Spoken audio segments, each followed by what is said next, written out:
जिस दौर से मैं और आप गुजर रहे हैं, ये दौर बड़ा नाजुक दौर है। अल्लाह के नबी ने इस दौर की निशानदेही की थी। एक वक्त आएगा लोग उलमा से, फुकहा से दूर भाग जाएंगे, और आज वही दौर है। जिसको वुजू का पता नहीं होता वो उलमा पे तान कर रहा होता है, और वो दूसरे बंदे को उलमा से बज़न कर रहा होता है।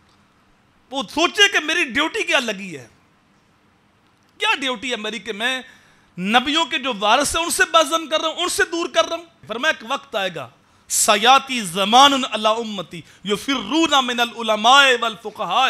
एक वक्त आएगा लोग उलमा से, फुक़हा से दूर भाग जाएंगे। फरमाया जब यह वक्त आ जाएगा तो अल्लाह मेरी उम्मत पे 3 मुसीबतें नाज़िल करेगा। यह हदीस सुने और अपने दौर को देखें, क्या वो वक्त आ नहीं गया? पहली मुसीबत,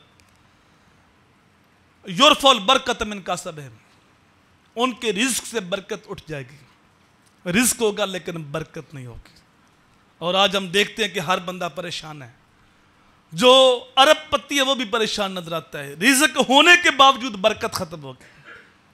और दूसरी मुसीबत, युसल्लितुल्लाहु अलैहिम सुल्तानन ज़ालिमन, उनके ऊपर जालिम और जाबर हुक्मरान मुसल्लत कर दिए जाएंगे।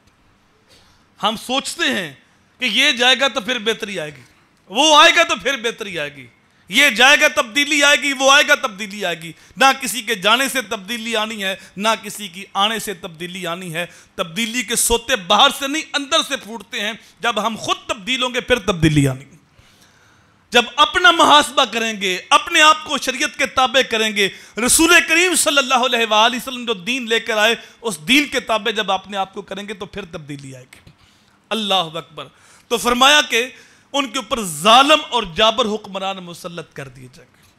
कितने दौर गुजरे हुकूमतों के। हमारी आरज़ू थी शायद अगला आएगा तो बेहतरी आएगी, शायद ये जाएगा तो बेहतरी आएगी, लेकिन फिर क्या होता है, फिर हम 2 महीने के बाद पछताना शुरू कर देते हैं। फिर कहते हैं यार वो अच्छा सा थे, हमने फूलों की आरज़ू की, आंख में मोतिया उतर आया।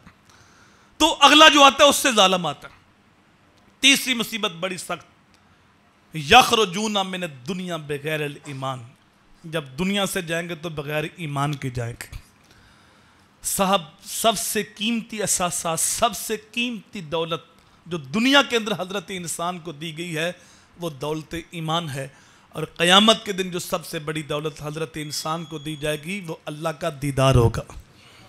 लेकिन अगर उलमा की मुखालफत से, उलमा की संगत को छोड़ने से, उलमा की तजरीर करने से ईमानी रुखसत हो गया तो पल्ले रहा फिर क्या।